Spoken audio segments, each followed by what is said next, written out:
Hello, Bethel family. I am recording this Zoom meeting from our worship space at the First Presbyterian in Encino, California. The lighting isn't too bad, but I hope the sound is good. I'm recording these Monday morning meditations, is what I'm calling them, as an opportunity to start your week and use this meditation as something to think about, process, and hopefully put into practice throughout the week ahead. And so I'll be using a variety of sources for my meditations, my Monday morning meditations. And today's meditation is coming from this book by Max Lucado called 6 Hours, One Friday. And this meditation is entitled God's Formula for Fatigue. As we go through these Monday morning meditations, here are some questions I would like you to think about as you are listening to and meditating on the meditation for the day. How does this reflection or this meditation resonate with my current life experience? What aspects of any of my inner life are being illuminated by this meditation? How can I apply the insights from this meditation to cultivate peace and sensitivity and centeredness in my life today? What are some ways I might be resisting the challenge in this meditation to be more self-aware? And in what situation in my life could I use this meditation to respond with more joy, compassion, or understanding? Those are some questions I would like you to think about as you're listening to our Monday morning meditations for the next couple of weeks. The first meditation that I would use is from chapter 3 of Max Lucado's book, 6 Hours, One Friday, God's Formula for Fatigue.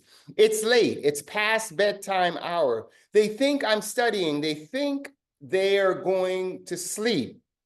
I know better. Too many giggles, too many whispers, too many trips to the closet to get another doll, too many dashes in the dark to trade pillows. It's late. It's time for little girls to be going to sleep. But 4-year-old Jenna and 2-year-old Andrea, sleep is the last item on their list of things to do.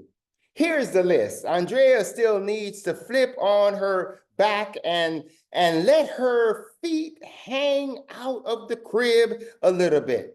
Jenna will flop or flip her pillow, then fluff her pillow, and well, it still needs a little more fluffing.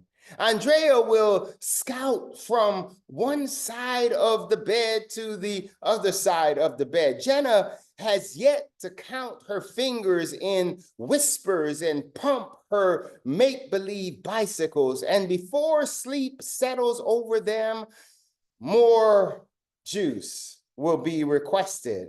Another song will be sung and a story will be told. I love it. It's a game. The contestants, childhood joy and sleepy eyes. The name of the game, Catch Me If You Can. Sleep is determined to bring the day to a close, and joy is determined to stretch the day out as long as possible. One last enchanted kingdom. One last giggle, one last game. Maybe you are like that. Maybe if you had your way, your day would never end. Every moment demands to be savored. You resist sleep as long as possible because you love being awake so much. If you're like that, congratulations. If not, welcome to the majority. Most of us have learned another way of going to bed, haven't we? It's called crash and burn. Life is so full of games that last thing we want is another one as we try to sleep. So for most of us, It's goodbye world. Hello pillow. Sleep for many is not a robber, but a refuge. 8 hours of relief from our wounded souls. And if you are kept awake, it's not by counting your fingers, but counting your debts, tasks, or even your tears. You're tired, you're weary of being slapped by the waves of broken dreams, weary of being stepped on by and run over in the endless marathon to the top, weary of trusting in someone only to have that trust returned in an envelope with no return address, weary of starting or staring into the future and seeing only futility. What steals our zeal? For a child, the possibilities are limitless. Then weariness finds us as adults. Sesame Street gets transfixed and jammed. Dreams of Peter Pan and buried with Grandpa and Star Trek. Endless horizons gets hidden behind smog and skyscrapers. What is the source of your weariness? What are the names these burdens have?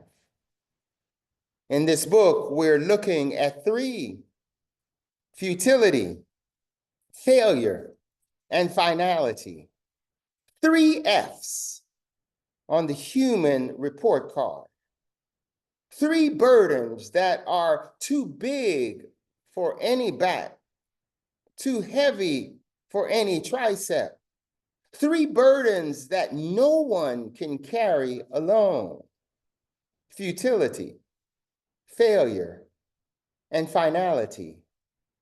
Let's look at futility. Few things can weary you more than the fast pace of human race. Too many sprints for success, too many laps in the gray flannel fast lane, too many 9-to-5 masquerade parties, too many days of doing whatever it takes eventually takes their toll. And you're left gasping for air, holding your side, sitting on the side of the track.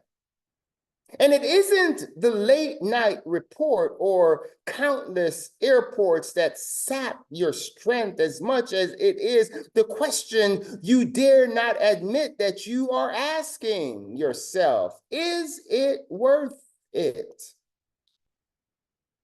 When I get what I want, will it be worth it? Perhaps those were the thoughts of San Antonio lawyer I read about recently. Successful, well-paid, new life, new wife, remodeled house. But apparently it wasn't enough. One day he came home, took a gun out of his vault, climbed into a sleeping bag, and died by suicide. His note to his bride read, "It's not that I don't love you. It's just that I'm tired and I want to rest." It is this weariness that makes the words of the carpenter so compelling. Listen to them.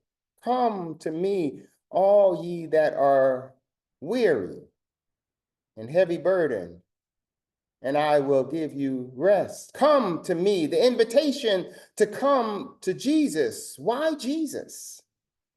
He offers the invitation as a penniless rabbi in an oppressed nation.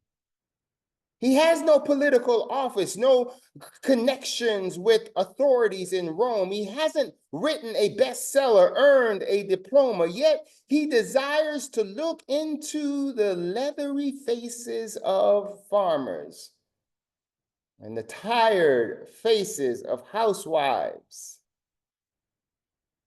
and offer rest. Come to me, all ye that labor and are heavy laden, and I will give you rest. My prayer is that you too will find rest, and that you too will sleep like a baby. Amen.